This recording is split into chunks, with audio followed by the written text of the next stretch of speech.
Did you ever want to punch Santa Claus in the eye? Or what about stab Jack Sparrow in the face? So let's talk about it.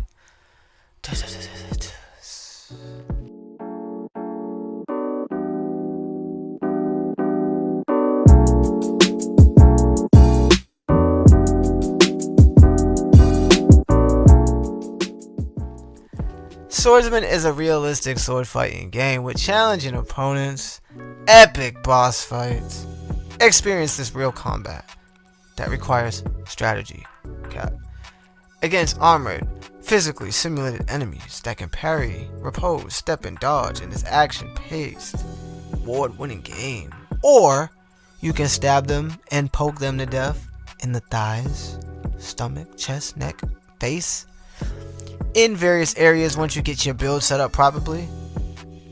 The game currently features advanced combat mechanics with semi-intelligent opponents, engaging in real swordplay, 9 different combat environments, dismemberment, chop a boy's head off, clean decapitation, armor physics, hand-to-hand combat, advanced weapon handling, factions, knights, Vikings, Mongols, samurais, pirates, 8 different bosses, a horde mode with zombie survival, various different weapons, player progression, RPG elements, dozen of armors, weapons and shields, dozen of armors, lots of stats and skills to upgrade, campaign, arena modes, event modes.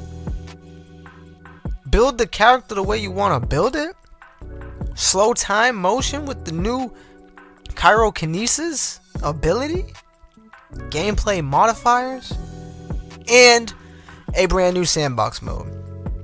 Now with all the facts and the features out of the way, let's get into the real reason why you clicked this video, my thoughts, impressions, and review.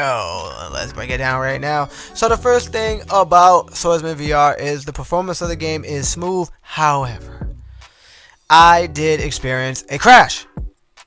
Y'all should know by now, I do not like fucking crashes, okay? I stream off my console, so when I get a crash, it crashes my stream, and you lose a point. So the game lost a point. It was up there, my boys. It was up there. But y'all fucked it up. So, it only happened once, but once was enough for me to be pissed off. And another thing I don't really like about Swordsman is the anti-aliasing mixed with the foveated rendering. Foveated rendering, good. Anti-aliasing, bad. When you combine both, when you look far away at things, very blurry, ugly textures, yuckies. When you get close, gorgeous. It's like watching a movie teaser and then looking at the movie and you're like, what the fuck? This is what it should have been, but this is what it was. That's exactly what the hell I was thinking. It could have been capable of much more. The headset feedback is okay, but I have experienced better. And I couldn't really feel the haptic in the hands. Not sure if it was just bugged. Maybe I was just too much loudness, having too much fun, adrenaline pumping, to even notice that the hands were having that haptic feedback going on. And the weapons do feel like they have weight to them because of the physics. So it gives you a little bit more immersion, and you can't slash your way through the game unless you want to taste death. And believe me, I tried. I wasn't a fan of the horde mode, to be honest. The zombie shit is garbage, boring, trash. It's like they just added it. It was half-assed, so they could just check off a checklist. Like, look, we got horde mode in the game. Woohoo! Yeah, pretty mediocre. The story I did enjoy despite the ending. What the fuck? Not gonna spoil what happens. Y'all can check the live, but come on, bruh. Can't even get a credit, bruh? Can't even get some credits? We just get a... You completed the game. What the fuck? Text GUI pop-up. Dutify garbage diarrhea dumpster juice, but nevertheless, let's keep it moving. The epic bosses was actually fun. If you started the game and got bored like in the beginning stages, you gotta stick with it. The first spot of the campaign is slow and boring, sometimes a chore, but when you beat that area, you get a boss weapon, you start farming stats, you get your build going. That's when the game picks up. And I don't know if y'all will, but I personally had a blast playing the damn thing and just having fun mowing down the enemies and enjoying the boss fights for what they were. There's a lot of weapons, a lot of great choices, a lot of things you can do with the weapons, but I feel like there's a lack of armors and a lack of armors in that department, because a lot of the armors are just there to be there. Very few of the armors offer a great incentive to use unless you're going for straight defense and not a build. And the devs seem to be adding more and more content to the game, as it isn't fully complete. It's completed, but there's still like spaces you can see where they're going to add more content, and they do say that more content is coming. So that is to be aware of when you get it. And I think there's enough to justify a purchase, especially right now while it's on sale at the time of this video, date stamped. I love the boss fights, most especially the last two bosses. I don't want to get into like the spoilers and shit, but Hell and her mini dungeon is crazy. There's a special surprise that awaits in there. It's like a mini RPG. It's cool. I wish there was like a full mode around that, because the way that was laid out was amazing. Right? And then the Kraken.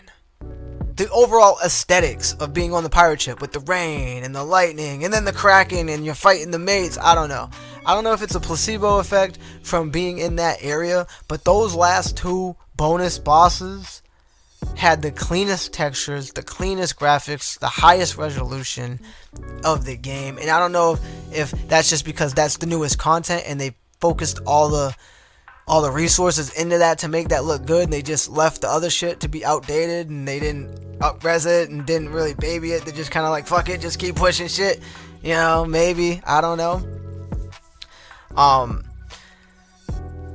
I don't know, that's just how I feel. Maybe it's just placebo effect, but that is that. You can experience everything in this game probably around 3 hours, maybe 4 hours, or 5, just depending on how fast you get things done and how fast your build is, and, you know, seeing everything.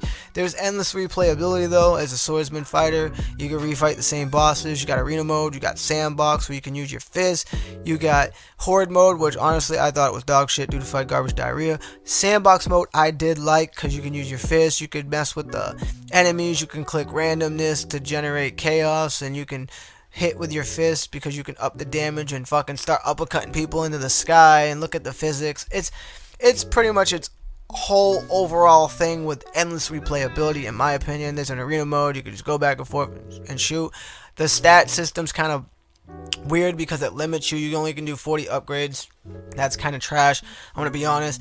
I wish you could just endlessly grind and then have a maxed out character. That way you could just mess with any weapons you want and just be OP as fuck. But clearly the devs are trying to do some balancing issues. I don't know why. There's no co-op, it's all single player, so maybe they need to get rid of that limit. But other than that, guys, the game is fire. I really do like it a lot. I feel like there's more coming to the game. I feel like for what the game offers, I feel like for what the game has, you know, despite that fucking crash, dude, y'all gotta fix it. I sent in the video too, because when it crashed, you got that button you could just press and send it in. I sent that shit in. They know. Oh, they know. And they got a plat trophy if you're into collecting trophies. And it seems like a pretty easy trophy. I got this whole stream on my live section on my channel if you want to check out me playing the game. Actually, there is one more thing I want to talk about that I don't like, is when you stream it off the console, it has that weird Creed effect. I call it the Creed effect because it doesn't center the game for the social screen or the play screen or the TV screen or whatever, the output screen you guys want to call it. However the stream sees the game, it like has it slightly to the right and not centered, and Creed does the same bullshit. I don't know what's going on with that. Some games it's perfectly fine, other games it's like fucking Jigsaw. It's like a Jenga puzzle. And just overall the aesthetics of the game, you know, each environment, each enemy, Stabbing somebody for the first time in the face was amazing. I was like screaming, and decapitating somebody is insane in VR. Like there's a lot going on in this game that personally it meshed well with me. It might not mesh with y'all, but for me, that shit is litified and solidified. It could have been higher on the list, but that crash fucked y'all up. So we here at NGI give Swordsman VR on the PSVR2 an 8 out of 10. Make sure you stay up to date with all the latest game and tech news and reviews. Smash that subscribe button. We running it up. Got endless content coming, my boys. Endless content coming, my boys. I'm getting sleepy. I'm knocking these videos out left and right. I'm gonna see you guys in the next stream or video. God bless and peace. I wanna pop tart.